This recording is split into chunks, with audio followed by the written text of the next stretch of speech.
6 years following the end of the conflict, where does the country stand today? Have we achieved satisfactory levels in terms of reconstruction, resettlement, reconciliation and accountability? Good evening and welcome. This is Face the Nation. Our guests this evening are MP Sumandaran, representing the Tamil National Alliance, DM Swaminathan, Minister of Reconstruction, Resettlement and Hindu Affairs. Let me introduce our journalists this evening. On to my right is Nabil Majid, on to my immediate left is Sonali Wanakabaduge, and on to my far left is Faraz Shaukat Ali, an independent business investigative journalist. We start off with Parliamentarian M.A. Sumandaran, representing the Tamil National Alliance. Are you satisfied with the progress made so far in terms of the war, 6 years following the end of the conflict? Are you satisfied the way Sri Lanka has progressed? The time starts now, 4 minutes. No, not satisfied at all. As you say, 6 years since the end of the armed conflict. The conflict is much longer than that. The armed conflict has been, say, 26 to 30 years or so.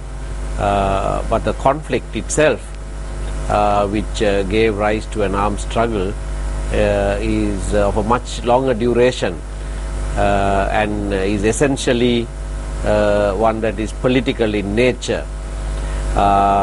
Once the armed conflict came to an end, there was an expectation that the real conflict issues will be dealt with, will be addressed. Unfortunately, that has not happened until now. That hasn't happened because in the long period of the armed struggle, the narrative of the governments, successive governments, was that the issue was one of terrorism, and that that had to be put down, and the underlying issues did not surface except during President Chandrika Bandaranaike Kumaratunga's time, when those issues were sought to be addressed. Subsequent to her term in office, and particularly during Mahinda Rajapaksa's regime, the story as the government told it was that the only problem that faced the country was one of terrorism, and that had to be conquered. And there are other issues as well. During the end stages of the armed conflict, there were concerns raised with regard to the way in which the war, as they called it, was being prosecuted. Our take is that the war was prosecuted in such a way not only to defeat the LTTE, but also make it plain to the Tamils of this country that their demand for political autonomy wouldn't be tolerated anymore, and this is the way that would be suppressed. And so it was with scant regard for civilian life and safety that the war was prosecuted. So much so that it raised international concern, and on the 26th of May 2009, just a week after the armed conflict came to an end, the General Secretary of the United Nations, Ban Ki-moon himself, was in Sri Lanka and signed a joint communique with the then President, in which Sri Lanka undertook to do three things. One, resettle all the people who had been displaced due to the war before the end of December 2009. Two, investigate the allegations of serious violations of human rights and international laws. And three, resolve the root causes and find a political solution to the conflict which has come to be known as the ethnic conflict. 6 years from then, we are still at the same point. None of those three commitments have been met by Sri Lanka as to date. Thank you very much. That, of course, was M.S. Mandiran representing the Tamil National Alliance. Minister Swaminathan, allegations were levelled by Parliamentary Mandiran against the previous regime with regard to reconciliation and accountability issues following the end of the conflict, and even during the final months of the conflict as well. What steps have your government taken since the 8th of January to rectify these problems? Our government is well aware of what had happened in the last regime, especially post-war. There were many issues that were raised. Mr. Sumandran touched upon it, and it is internationally known. But as far as our government is concerned, we have considered a domestic inquiry to investigate the root causes of the war and the subsequent mishaps that have been arisen from the war. So that means we are allowing a domestic inquiry to be held. Secondly, as far as resettlement is concerned, our Prime Minister and the President of Sri Lanka has appointed me as a resettlement and reconstruction minister, and there has been a fair amount of support given by the government from the President, His Excellency the President, and also with the Honorable Prime Minister, to see in what way the resettlement can take place. Now, within the period of 100 days, we were fortunate in resettling, at least getting the lands back, 1,000 acres of land in the Valigamam North and Valigamam East. And today, His Excellency the President has signed the revocation papers of the Gazette notification which gave the rights to the BOI in respect of the Sampur land.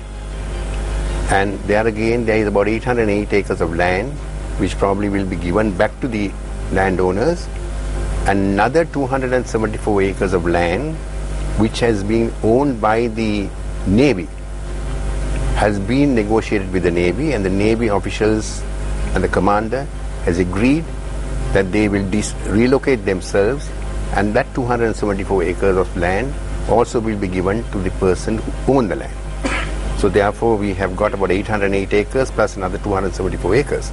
And ultimately, when both this land, as far as the Navy is concerned, it may take a few months to get it relocated because they have to physically move out of the premises.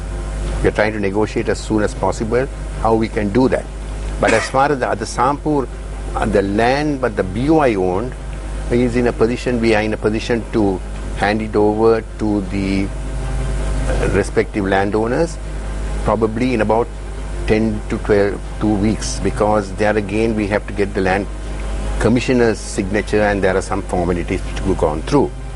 But but as far as the land is concerned, we have been very successful in obtaining the land so far within the short period of time.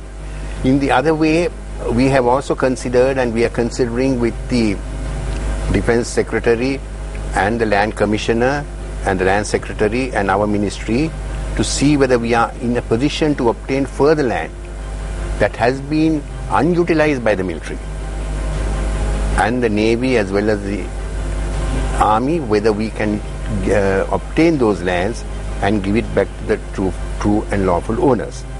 That is as far as resettlement is concerned. There are many other issues which I will probably touch upon, because even though we resettle these people, there are so many humanitarian grounds that we have to think of: housing problem, the sanitation problem, the water problem. Then there are so many issues as far as their vocation is concerned.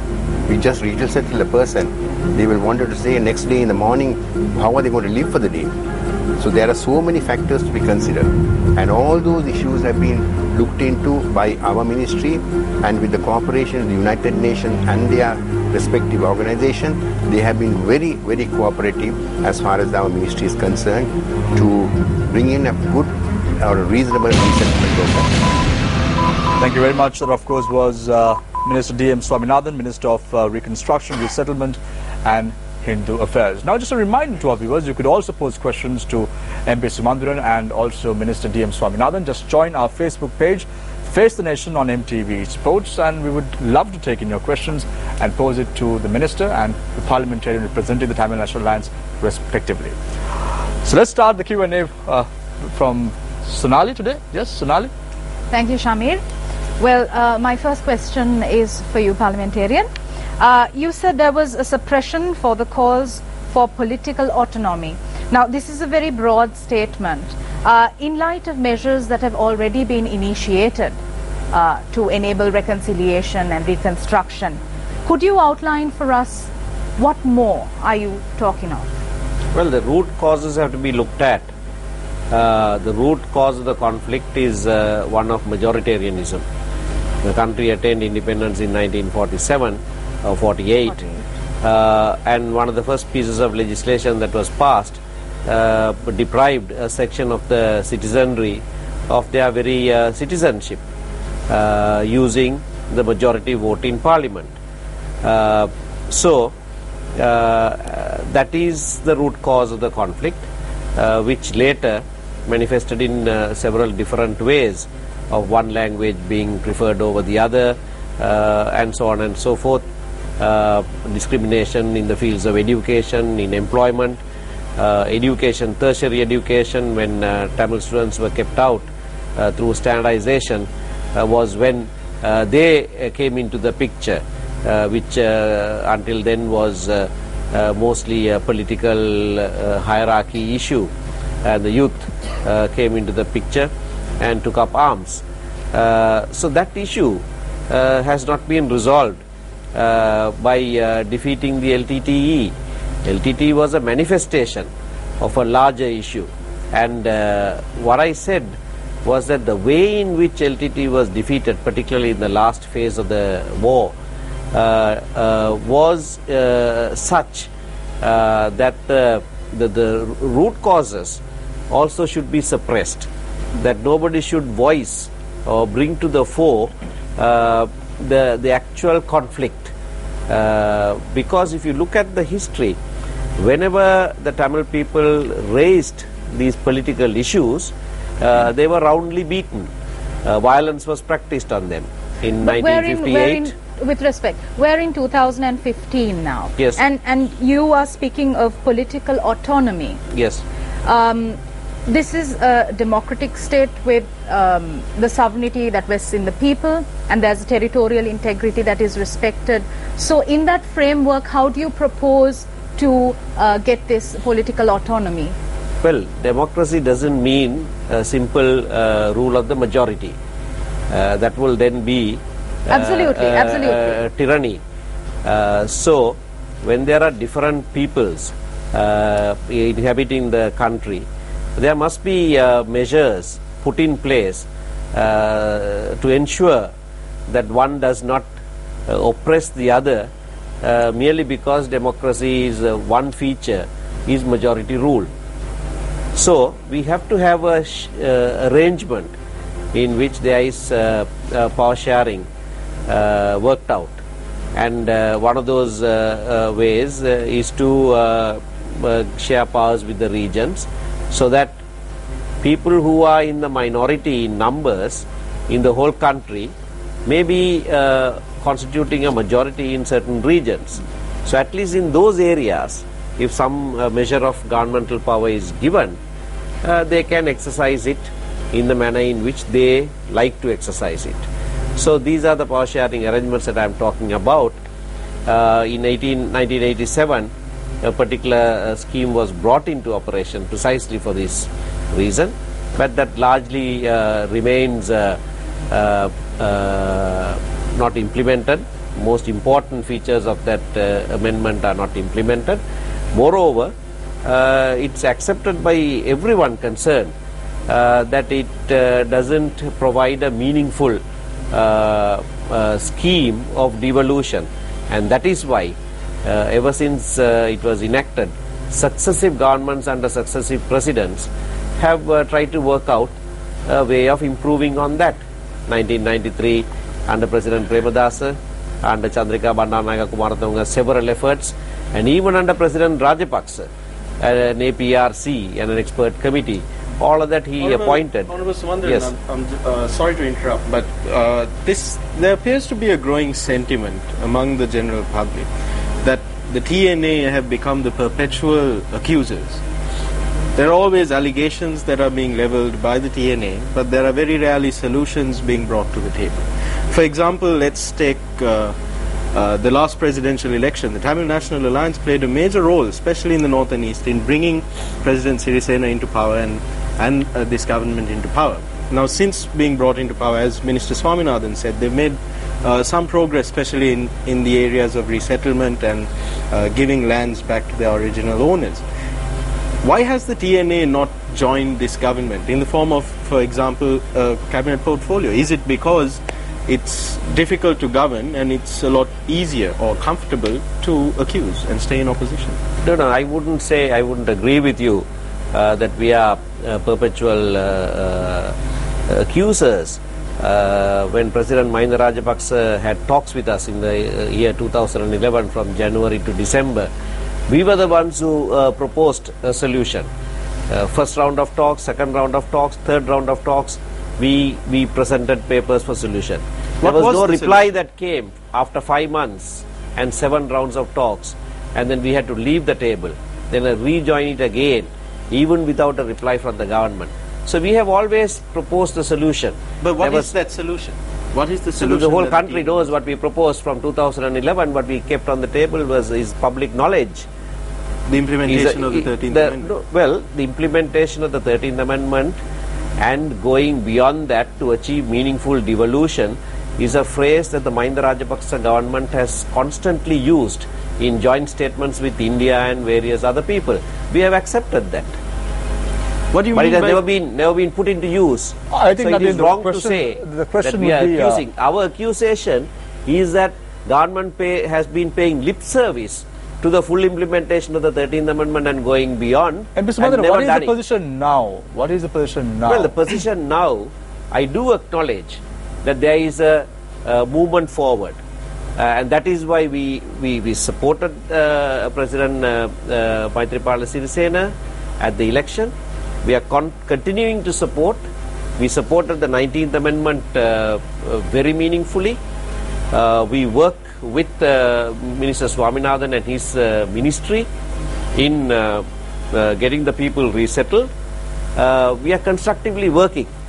We don't have to be in the cabinet to achieve all of these things. Cabinet portfolios are sought after by people who run after positions and executive power. We don't need that. We represent the people, and to that extent. But Mr. Sumandran, that is exactly what you're asking for. You're asking for executive powers in these areas so that you can govern those areas. That's right. But you don't want to accept a cabinet ministerial position which will allow you some power in governing those areas. All right, let me tell you what we told the president soon after he assumed office. We were offered cabinet portfolio, and the president said, I have invited you, why aren't you joining my cabinet? And our party leader told him, we are not rejecting your offer. We are not rejecting your offer, but we are not joining you now. We want to see if you are going in the right direction.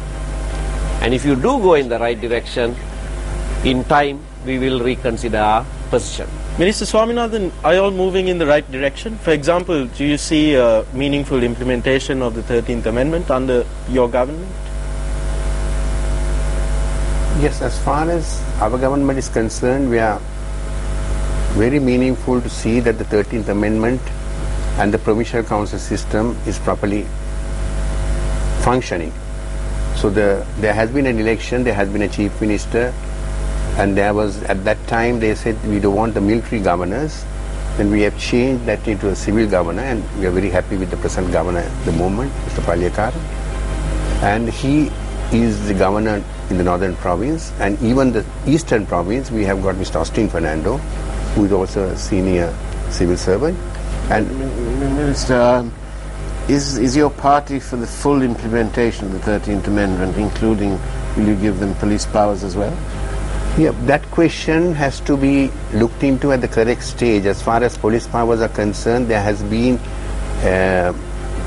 There is the police commission, and according to our independence of the police commission, there has to be a DIG of the area, and then it has to be not decided. We have not decided whether we are going to give the full implementation of the police power. But at the moment there is. I mean, there is nothing. There is an area. The police is functioning very well. If there is no interruption by the state or by the government, as far as the police's activities are concerned, then there is whether we are giving full powers under the police or whether we are retaining is not the issue. The issue is the police should have the independence to continue their duties in accordance with their rights. That is basically what we want, the Independent Police Commission. So if there is no interference by the state government with the police, then whether we are getting the full right to implement or half right to implement, I feel is not going to be very pertinent. So what do you say, Mr. Sumandiran, about police powers? Well, as I said, President Mahinda Rajapaksa himself offered full implementation of the 13th Amendment and going beyond that to achieve meaningful devolution. I take it that when he says full implementation of the police powers that are in the 13th Amendment is what he means with regard to the police powers. No derogation from that. So I fail to understand why the UNP, which enacted the 13th Amendment in the first place, and President Mahinda Rajapaksa's UPFA having constantly assured the full implementation, when, as you rightly asked the question, they would pay lip service to full implementation, but the moment you ask police powers, they say no, not police powers. Mahinda Rajapaksa said 13 plus. Then he said 13 plus plus. But when he was asked police powers, he said no, not police powers. I fail to understand how this arithmetic works. Mr. Swaminathan, that's okay. Yeah. I'll just reply the question. With due respect to Sumandiran, the question arises here. During the former regime, there was complete interruption of the police powers by the executive. They were not in a position to run their proper, the police was not in a position, even as far as police is concerned or in many other fields, like even the judiciary and public service, the judicial system, because as far as judicial system is concerned, the judges were appointed by the President. President Rajapaksa only came into power in 2005. So are you saying that all these independent commissions only deteriorated under him? Yeah, because there was no independence commission, there was no independent police commission, there was no independent public service commission, there was no independence of the judicial service commission. Well, he's out of office now, so you've got a new president.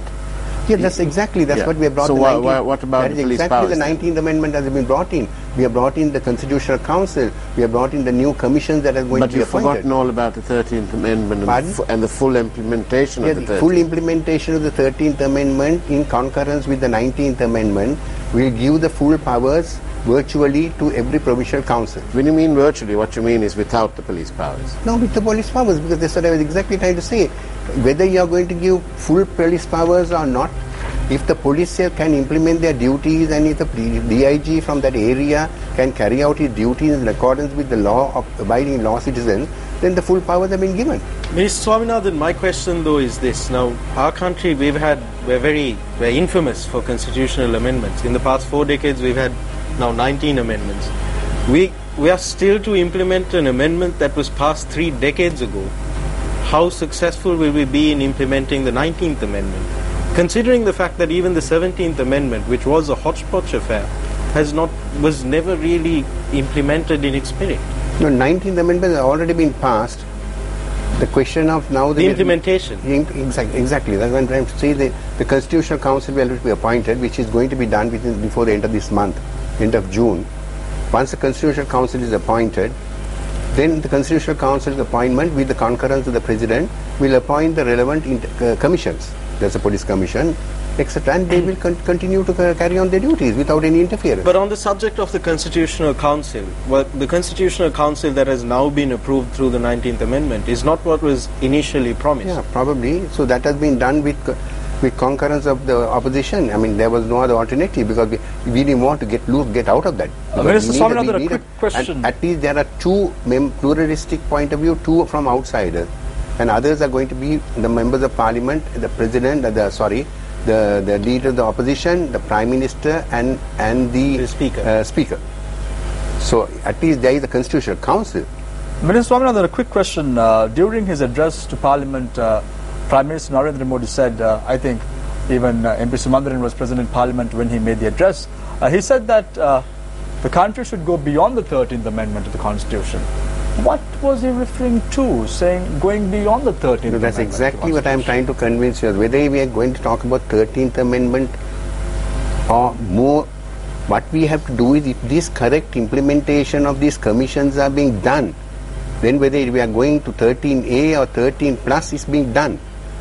So if we can really enforce this position clearly in the society, then we are not really bothered with the full implementation of 13th Amendment, or whether if proper justice and police powers have been given to the police commission and to the police officers to carry on their duties, then what I personally feel, we have fulfilled our obligation. 6 years following the end of the conflict, where does the country stand today? We're going for a short commercial break and we will be right back. This is Face the Nation.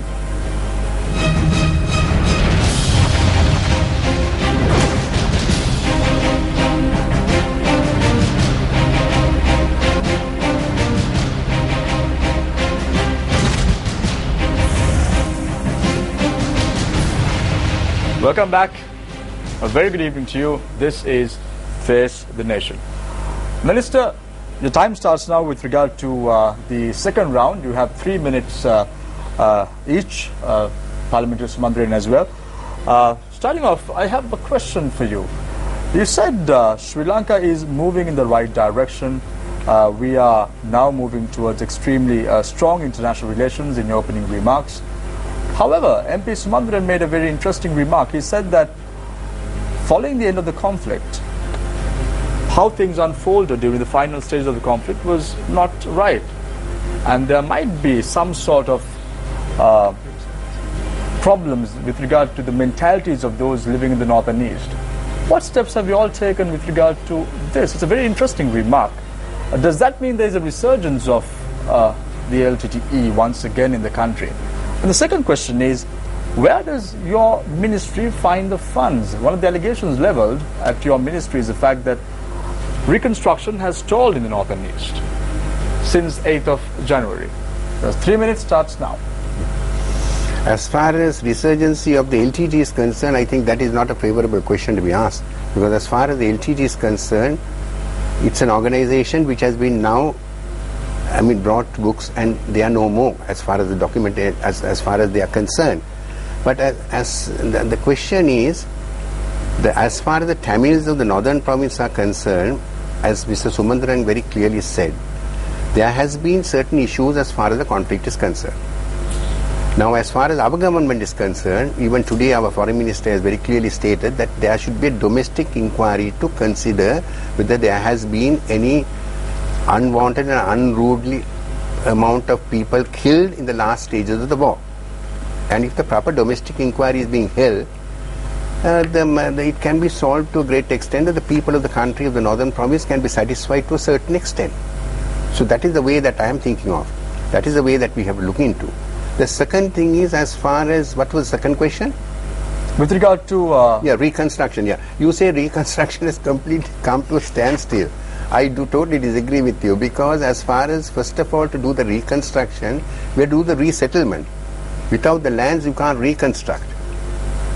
I don't know why you came to that conclusion saying that the reconstruction... This is an allegation leveled by the people in the north and east. No, I don't know. Not to my level. But I've been a minister so long, for the last 2 months or 3 months.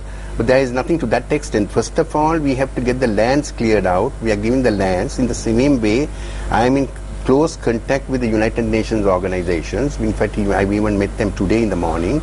And we are having, as far as the land resettlement is concerned, there is going to be, for each resettled family, for each of the family, there is going to be 130,000 rupees worth of products to build a temporary house. That is, you can build with 130,000 rupees, you can build a nice temporary house, which can be be used for about 10 years. And UNHCR has come forward to give those houses. Then, as far as the World Food Program is concerned, they have come back and said that they are going to give dry rations for a period of 1.5 months. Then also the ministry, as far as we are concerned, we are giving, as soon as the resettlement program has started for each family, when they go in, we are giving 13,000 rupees plus another 25,000 rupees, and we have kept about 20 million rupees for reclaiming and for clearing the jungles and many issues of that way. So don't say that there is no reconstruction. To reconstruct, we have to first settle it.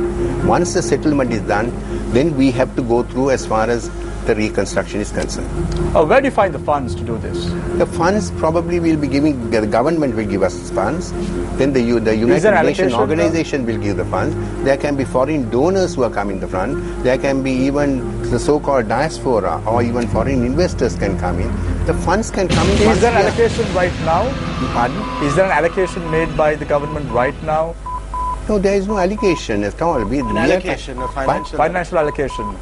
Allocation, there is a financial allocation that is sufficient for the temporary period that we are going through. Once a new budget comes in, and if we have an election and if we go through a new budget, then we'll get the proper allocation in accordance with what our necessity is. Once a necessity is given, even the UN organizations have said that they will reconsider and give us the favorable assistance as far as the reconstruction is concerned. So even there is so many points that have been raised even by our Prime Minister. We want to make a Jaffna area, because especially the Trincomalee area, as an economic zone, and there are so many other way of reconstruction which we want to do as far as the airport is concerned, the port is concerned. So there are a lot of views, because our Prime Minister is very keen that we should make this as a hub, in the same way as far as like the south. Thank you very much. So the entire country will be benefited. The north and the east and the south will all get together, and there can be a good united nation. Thank you very much, Minister. Parliamentary Sumanthiran, you represent the people in the north and east. It's nearly 4 months since this government took office, since the 8th of January. Today is the 8th of May. Are you satisfied with the reconstruction that is taking place right now in the north and east, or do you believe that there needs to be more accelerated effort taken by the government to address the grievances of the Tamil-speaking people? That's question one. Question two is, you said that you were dissatisfied with the way in which the former government acted. I want to ask you, what do you want this government to do? Are you satisfied with the last 4 months? All right, let me put it this way. We hoped for more, but we find that doing a reality check, the government is doing as much as it can, and I must commend Mr. Swaminathan, particularly from the Resettlement Ministry. They are doing all that they can to quickly resettle the people. The problem, though, is that the lands are not being released. It's being released in bits and pieces here and there. Sampur was big yesterday, so that's a big plus. But it has taken long. We thought within a month or two the lands would be released, because that was an election promise. It hasn't happened. Now we understand. The military, it was only the President and the Prime Minister who changed. The military command did not change. Those who occupied the land have got used to cultivating other people's lands and selling the products, running hotels and playing golf there. So it's a little difficult for them to change their lifestyles, and it's taking a little more time. But as to the intentions of the government, we are quite satisfied that the government intends to do this. Even with regard to political reconciliation, now the word reconciliation was used, the government very clearly said that in the first 100 days the constitution is not going to be changed fully. And if you listen to the speeches on the 19th Amendment, the Prime Minister very clearly said after the elections there will be a new constitution. Parliament will become a constituent assembly, and a new constitution will be drafted for a period of 1 to 2 years. The Foreign Minister said that very clearly, and also said it is then that the ethnic issue will be addressed in that new constitution. So that is our understanding as well. And even in the committee stage, when several committee stage amendment was being discussed, the Justice Minister also repeatedly said, this is only halfway. We will go in for a brand new constitution in the next government. That is our understanding, and we are quite prepared to wait until that time, so that it's not the 13th Amendment, it is not the structure of the constitution, so that in a democratic setup, we will discuss with all the stakeholders in the country and arrive at a constitution that will be acceptable by all the peoples of this country. And we think the movement since 8th of January until today, 8th of May, has been in that direction of accommodating everybody's aspirations, and within a period of 5 months, I think a great deal has been achieved in terms of changing the mood of the country. End of January, Foreign Minister Mangal Samaraveera promised the United Nations High Commission for Human Rights, as Minister Swaminathan pointed out, that a domestic inquiry will be launched. Positive engagement so far? Have you seen this document? No, we have not seen anything. In fact, one of our complaints is that we are not being consulted as representatives of the victim community, as it were. We should be consulted. We have so far not been consulted. That's a serious lapse on the part of the government. And I think the government will have to one day contend with the fact that the domestic process will not be acceptable by us. What's happening to the domestic inquiry, Minister Swaminathan? The domestic inquiry is supposed to start very soon. I think the machinery has been set up. For 3 months more, 3 months. We know nothing of it. We don't know very much about it. We have not been consulted. Because as far as that was being You are done, representing the government. Yeah, even you are not aware of it, is but it? I'm not getting involved with certain issues. There are certain issues are looked after directly by the Prime Minister and His Excellency the President. So this probably comes within their purview, and it may not be correct for me to comment on it now. Okay, I open the questions for the journalists. Thank you. Minister Swaminathan, I'll ask this question. It will maybe not directly under your purview, but I'm sure it will matter to you as well. You were talking about liaising with the United Nations, with the WFP and other international aid agencies to rebuild and reconstruct the North and East province.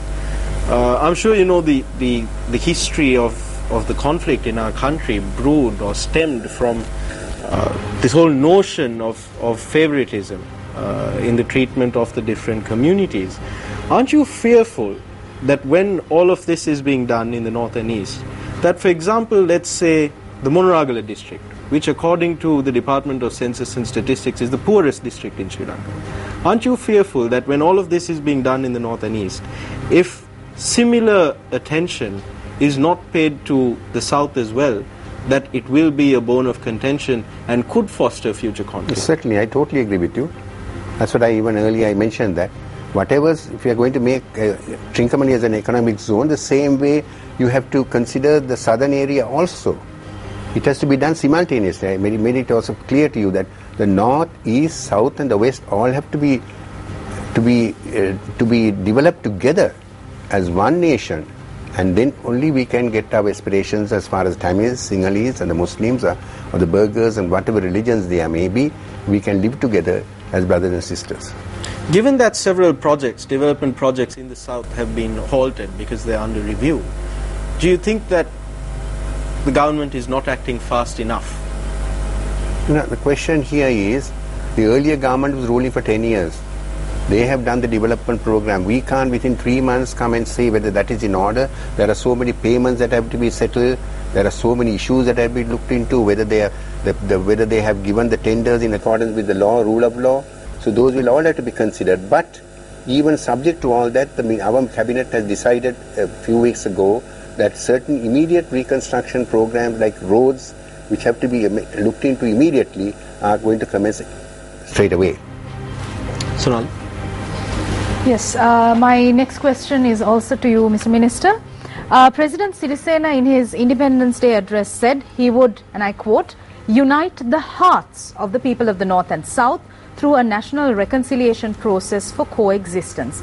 Now, this statement, it goes beyond resettling and reconstructing. How has your ministry and in effect the government gone about this process or initiated this process of reaching out, of healing the hearts and minds of That's people? right. Now, even as far as my resettlement is concerned, I'm not only concentrating as resettlement of the Tamils. If the Sinhalese or the Muslims have lost their lands, whoever has lost their lands, we are in a position to give the lands back to the people who have lost their lands, and that is part of my job. We are not trying to look at it from a very narrow point of view, but the majority of the Tamil people, certainly we'll have to look after them. They are the people who have been suffering for the last 40 years after with this war. So the majority of the people's concern has to be looked into. In the same way, the minority people, the Muslims who have lost their land, the Sinhalese who have lost their land in Badiklo, there are a number of issues that are coming. If they can prove the identity of the lands, and if the lands are not being utilized directly by the armed forces for security reasons, and if the army is in a position to release them, we certainly release and give them. That is how we have to coordinate ourselves.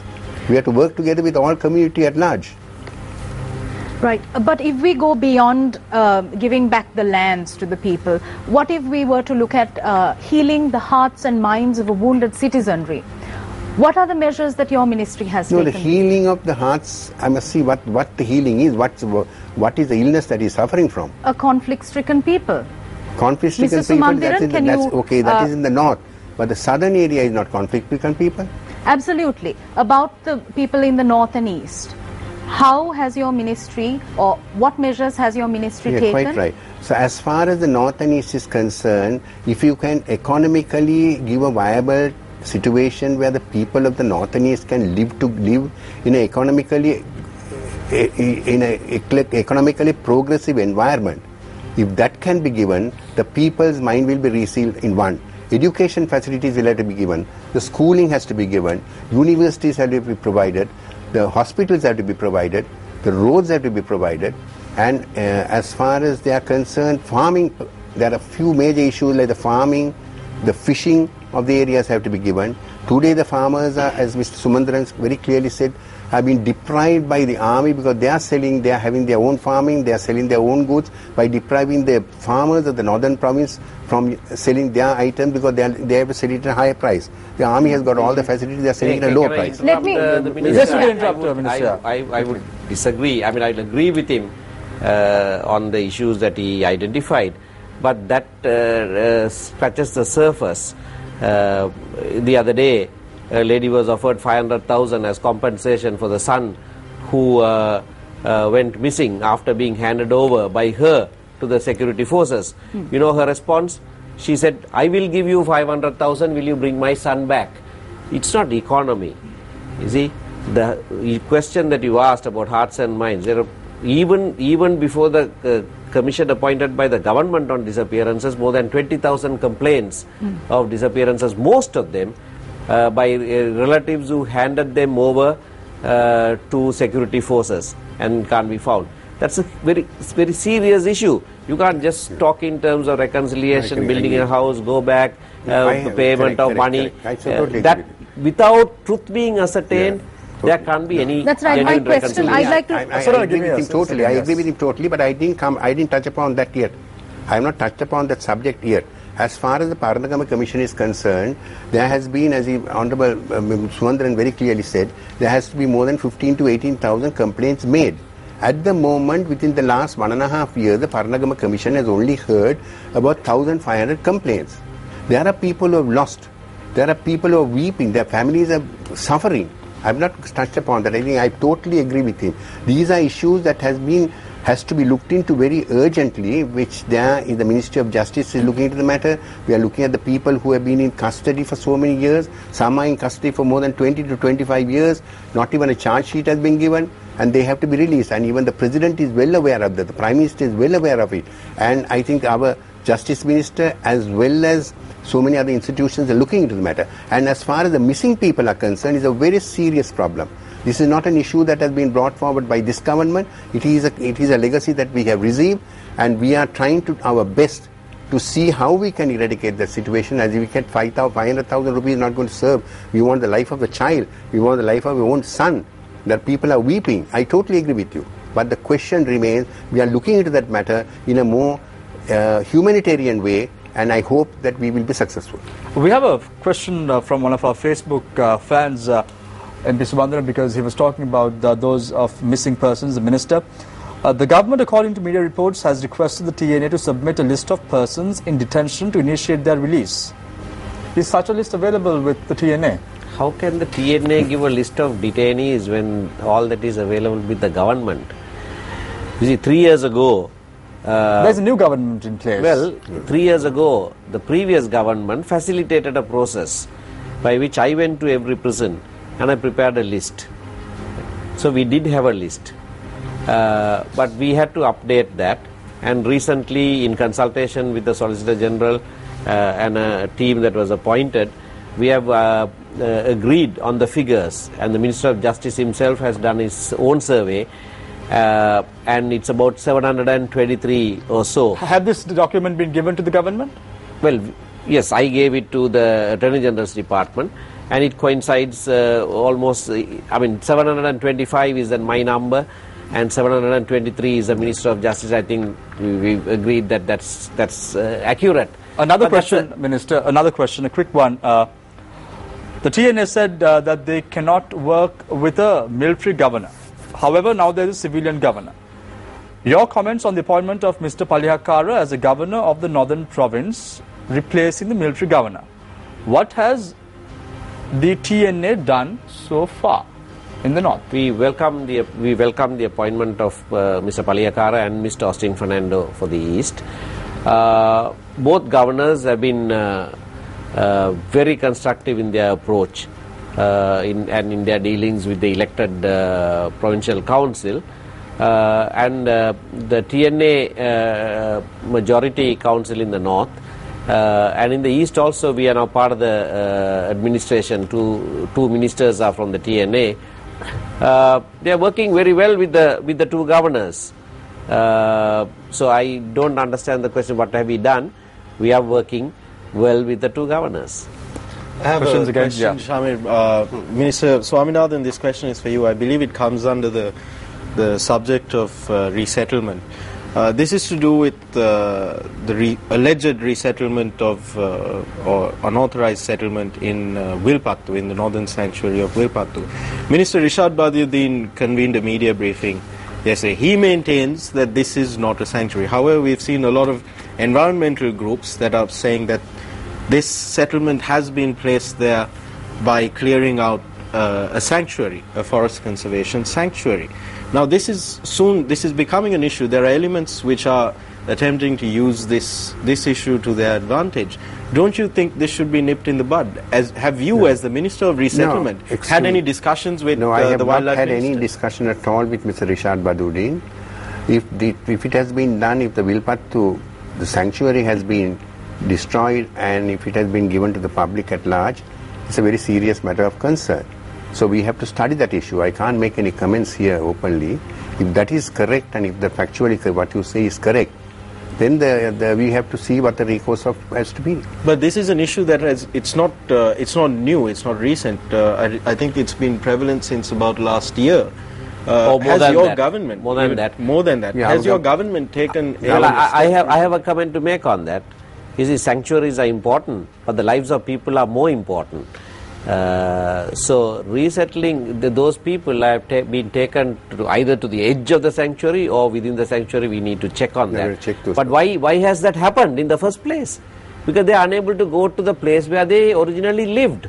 I think that is more of a serious issue than what the environmentalists are shouting about. Well, what have you done, Mr. Swaminathan, about the people who were displaced from Mana, the Muslims who were given 24 hours and they all have this camp somewhere outside Putlam? They've been there for about 30 there years. Again, we are negotiating with the Navy. So the Navy is occupying the major portion of the lands. The question here remains, the Army and the Navy are in possession of the major lands. Now even the police, for instance, the police station, Jaffna police station, has been taken by being supposed to be gazetted, and it is being going to be acquired by the police department, which is very. In fact, I just wrote a letter to His Excellency to the Honourable Prime Minister today. So there are so many issues of this nature. Now, as far as Mannar is concerned, pardon? They continue to live in huts. The I last agree 30 with years. You totally, but the question is, in that case, they might as well go and live in the Wilpattu camp. No. That's another issue. I totally agree with you. They are all suffering. If you look It's at 3 generations. all the people who are living in the camps are suffering. It's well aware. We are well aware of the situation. But the question here remains: these are occupied by the armed forces.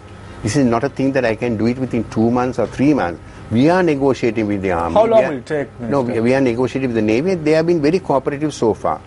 I can't hit against the I can't hit my head we against did the have rock. a discussion in Parliament with the Prime Minister and armed forces commanders. And Silabatura in Mana was one of those issues that were raised because Navy is occupying and people are unable to go back. Although the Navy agreed in the Sampur area to shift, in Silabatura they refused.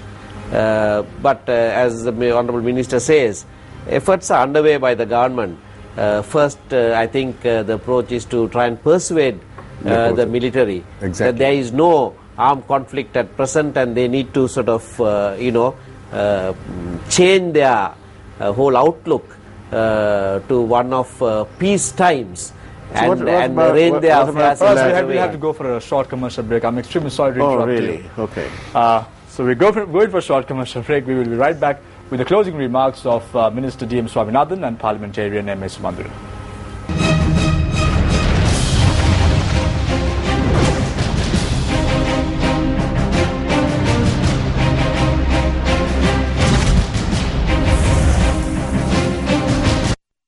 Presidential Commission of Inquiry to investigate and inquire into serious acts of fraud, corruption and abuse of power is now in effect. The Commission invites the public to submit complaints or information relating to persons who have held or continue to hold political office and public servants who held or continue to hold office between 10th January 2010 to 10th January 2015. Acts of corruption, fraud, criminal breach of trust, misappropriation of property, misuse of power, cheating and abuse which resulted in serious loss or damage to state assets and state revenue can be informed to the Presidential Commission of Inquiry to investigate acts of fraud and corruption. Block number 5, BMICH, Bauddha Lokamawata, Colombo 7.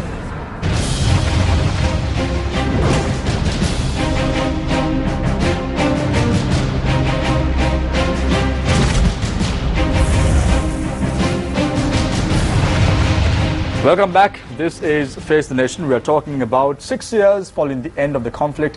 Where does the country stand today? And what is the present political climate in Sri Lanka? For closing remarks, I start off with M.A. Sumandran, representing the Tamil National Alliance. I have a question for you as well. Electoral reforms. Is the TNA fearful, or what is the position of the TNA? Well, the TNA has no particular position in that we have looked at all the different proposals that have been made by so many different parties, and the TNA as a political party will continue to have the same kind of representation whatever change that is made. The reason being that we function like a main political party in the north and east, and in the rest of in the whole of the country a small political party, so we get the best of both worlds. But having said that, we are very interested in the electoral reform that is being proposed. We are particularly concerned that the reform should not shut out or reduce the representation that is given to smaller parties of political opinion or representing different communities, because in a democracy that is absolutely essential that you give voice and expression space for even the smallest unit in society. So we have articulated that position very clearly. We ourselves have not made any proposal, but whatever proposal that is put on the table, we have been actively involved in making our views known.